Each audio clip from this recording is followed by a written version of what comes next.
البسبوسة من الحلويات فعلا اللي يطلق عليها السهل الممتنع.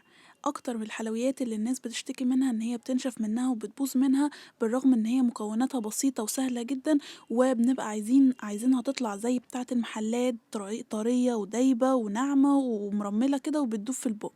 زي ما قلت لكم هي سهلة وبسيطة جدا، ولكن في شوية تريكات وخطوات كده في الفيديو لازم تتبعوها، وبعد الفيديو ده مستحيل البسبوسة تنشف منكم، مستحيل تنشف منكم.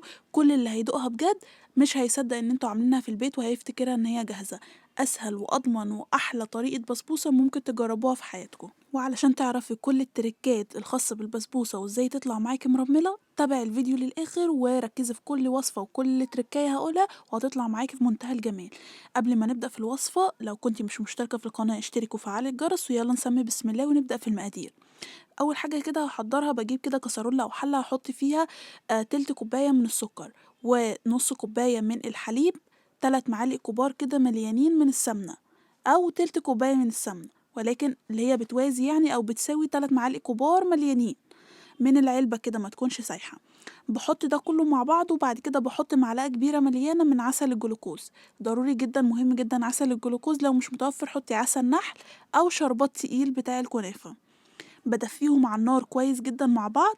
في الأثناء ديت بجيب 250 جرام من سميد البسبوسة الوسط، مش عايزاه يكون ناعم. سميد البسبوسة بدون أي إضافات طبعا، اللي بنشتري سايب من عند العطار. أقل من ربع معلقة صغيرة من البيكنج باودر، حاجة كده بسيطة على طرف المعلقة. بحط كمان 3 معالق من صغيرين من جوز الهند، ممكن تستغني عنها أو تقللي أو تزودي حسب الرغبة. هحضر كده اركنهم على جنب، وبعد كده احضر الصينيه اللي احنا هنستخدمها.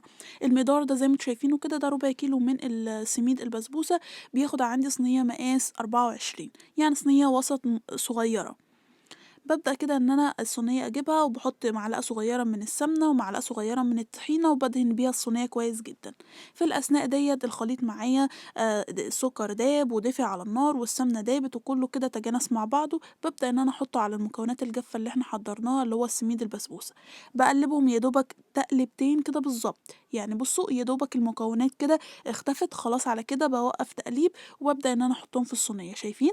هاتأكد بس ان السميد كله اتوزع واتشرب من كل السوائل، وبس كده ما اقلبش كتير.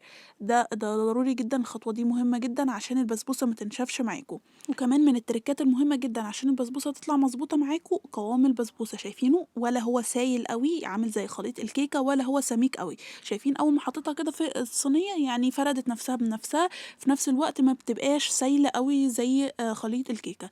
تدخل بقى الفرن، ودي كده من اهم التركات او تالت تركة كده علشان البسبوسة تطلع معانا ناجحة. تدخل الفرن على درجة حرارة 190، الفرن يكون سخن من قبلها.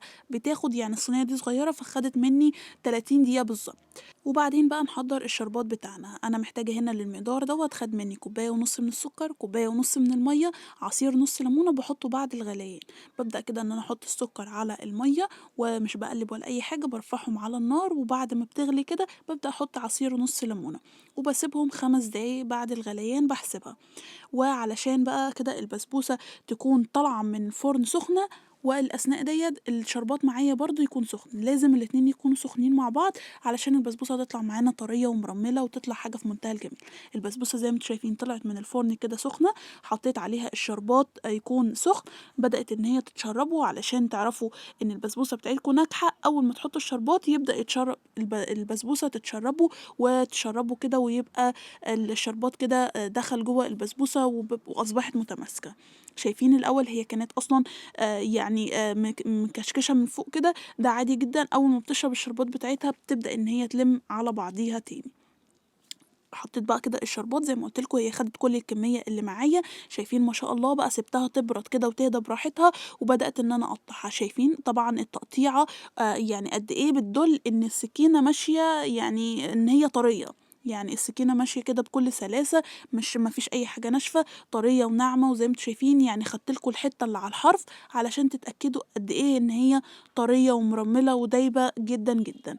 شايفين قطعت لكم برضه حتة، وقد إيه أول كده ما بتحطي المعلقة بتدوب معاكِ وفي نفس الوقت متماسكة، يعني أهم حاجة إن هي تكون متماسكة برضه، تقدري إن أنتِ تقطّعيها وتقدّميها في أطباق، فحاجة كده في منتهى الجمال. أحلى بسبوسة ممكن تجرّبوها، اتّبعوا كل الخطوات والتريكات اللي قُلتها في الفيديو، هتطلع معاكم بسبوسة ناجحة جدًا، جدًا. يا رب إن شاء الله وصفة النهارده تكون عجبتكم، أسهل وأسرع بسبوسة وأضمن بسبوسة ممكن تجرّبوها. يا ريت بقى لو الفيديو عجبكم تدعمونا باللايك والشير والسبسكرايب، واشوفكم ان شاء الله في فيديو جديد ووصفة جديدة. باي باي.